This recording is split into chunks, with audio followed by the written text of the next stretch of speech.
plus près du micro. Vous m'entendez mieux? Donc je tenais dans un premier temps à remercier Solène pour être parmi vous ce soir. Comme elle le disait, je suis ce qu'on appelle un ancien enfant des hôpitaux de Paris. C'est-à-dire que je suis tombé gravement malade quand j'avais 10 ans et j'ai passé, aujourd'hui j'ai 25 ans, j'ai passé en gros la moitié de ma vie dans les hôpitaux. J'ai fait Cochin, Necker, la Salpêtrière, la Maison de Solène, la Ribaudière, je les ai un peu tous faits pendant 10 ans. Et en gros, de mes 13 ans à mes 18 ans, j'ai rencontré énormément d'enfants et d'adolescents qui sont devenus pour la plupart mes meilleurs amis et qui malheureusement avaient des pathologies, on va dire, plus graves que ce que moi j'ai pu avoir. Et du coup, j'ai été hospitalisé pendant 10 ans, mais pendant ces 5 années-là, j'ai perdu en fait énormément d'amis sur un rythme d'une personne par semaine pendant presque 5 ans. Donc ce qui a été extrêmement bouleversant pour moi. Et comme l'expliquait Solène, c'est-à-dire que j'ai eu énormément de symptômes, mais deux des symptômes majeurs étaient la phobie scolaire et la phobie sociale. Ce qui fait que j'étais incapable de parler à une seule personne. Donc être devant tout ce monde aujourd'hui, c'est une victoire pour moi déjà.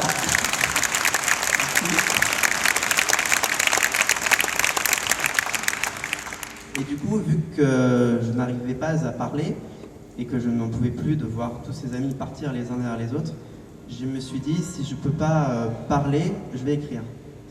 Et du coup, à 17 ans, j'ai eu l'idée d'écrire un texte qui serait dédié à mes amis ainsi qu'à leur famille. Donc j'ai écrit une pièce de théâtre, j'étais à l'époque à la Maison de Solène. Donc j'ai écrit ce texte. C'est pas ma maison, hein. Non, mais le prénom y est pour quelque chose dans ma venue, j'avoue. Et donc j'ai écrit ce texte entre 4 murs, que j'ai gardé pendant 6 ou 7 ans juste pour moi. Et il y a quelques temps, j'ai 2 amis du cours Florent qui m'ont contacté. Et bon, pour faire un peu plus court, le projet a été mis en scène, a été joué dans Paris, a été publié, actuellement est repris. Et ce qui permet de rendre hommage pour moi à tous ces amis, c'est-à-dire que le simple fait d'avoir un texte qui est joué, qui du coup est rendu vivant, permet à tous ses amis et à toutes ses familles de rester d'une certaine façon parmi nous.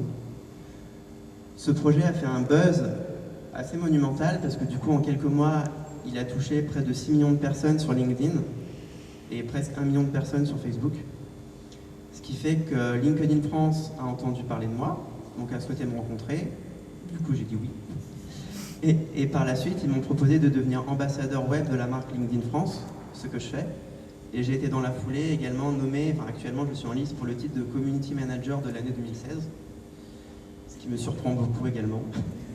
Et de ce fait, Solène m'a contacté par la suite en me disant il faut à tout prix que tu viennes pour expliquer l'importance des réseaux sociaux. Alors je sais qu'ici il y a énormément de gens qui sont en recherche d'emploi. Je l'ai été également quand j'ai fini mon Master 2 il y a maintenant 1 an, après avoir quitté les hôpitaux. Et comme beaucoup de gens, j'ai envoyé des dizaines et des dizaines de lettres de motivation, de lettres de recommandation que j'ai obtenues comme j'ai pu, on va dire. Et évidemment, je n'avais pas de retour. J'ai eu vraiment aucun retour. Et à un moment donné, je me suis dit, il doit y avoir d'autres moyens qui existent pour permettre de trouver un emploi. Et donc, c'est là que j'ai commencé à développer LinkedIn et à développer mon réseau.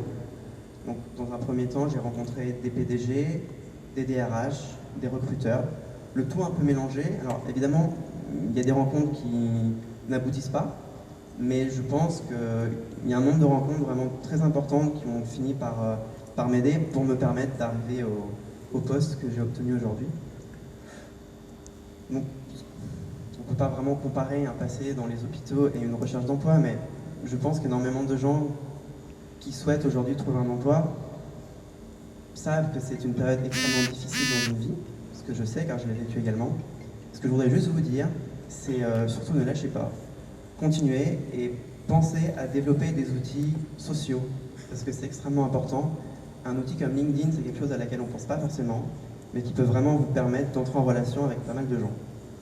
Donc voilà, c'est pour ça que je voulais à tout prix être présent pour partager cette histoire avec vous, et du coup, merci de m'avoir écouté, c'est tout.